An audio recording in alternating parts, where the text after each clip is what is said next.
To get started painting in Ceracolors, all you need is paint and water. It handles basically like watercolors or gouache. But for near endless possibilities in texture, transparency, viscosity, and sheen, take a look at the wide world of mediums.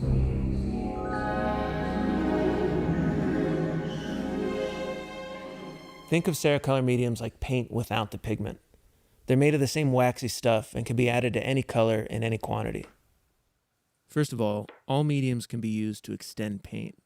Since mediums have no pigment, they're less expensive by volume. So if you're using one of the more expensive pigments, you can use mediums to get the volume you need while using less paint. And unlike the fillers used in student-grade paint, mediums are made of the same stuff as Ceracolors, so there's no loss in quality. This is gel medium here, more about that later. There are currently 5 different mediums available for Ceracolors. The first is fluid medium. It's very thin, so I normally put it in a separate container rather than mix directly with the paint like I'm doing here. I use fluid medium all the time instead of water to make the paint flow and to increase transparency.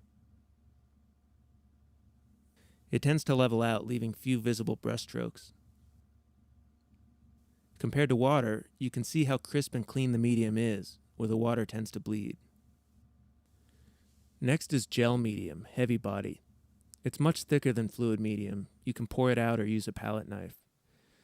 Use it to make the paint flow and increase transparency, and also to increase gloss.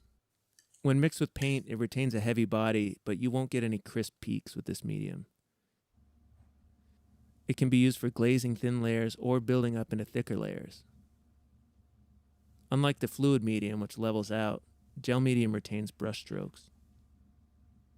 Next is molding paste. It's very waxy and useful for bulking up your paint. Build up big, heavy impastos with a brush or palette knife.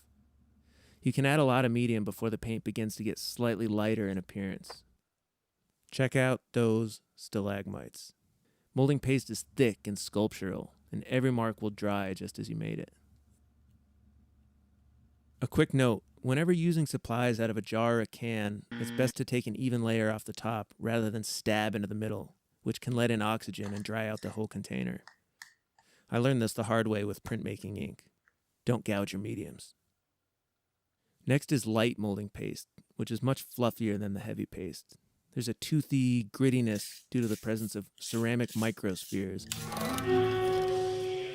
It mixes with paint easily and has a really workable consistency. This might be my favorite medium. The marks you can make are comparable to the heavy molding paste, but the heavy paste appears more waxy and the light paste more grainy. Next is fiber paste. Also great for adding body and texture, this medium is the grittiest of all. It dries to a matte paper mache-like texture, and I find it useful for making a colored ground layer, first layer of a painting. It's similar to the light molding paste in texture, but much heavier and grittier. Finally, I'll mention the retarder additive, which is not a medium, but can be used with any paint and medium combination to slow drying time. Add a few drops to your pile, and you won't have to worry about it drying out while working. So here they all are, dried and stacked up for comparison. Remember, you can combine all the different mediums interchangeably. So, for example, if you like the handling properties of the paste mediums, but don't want a matte finish, just brush on a layer of gel medium over the top. And if you want to bring it to a really high gloss finish, polish the dry layer with a microfiber cloth. If you only have one medium in your kit, I recommend the fluid medium. Use it always instead of water, and you're going to have a good time. From there, you can experiment with all the other mediums and get your Ceracolors dialed into exactly the look and feel that you like.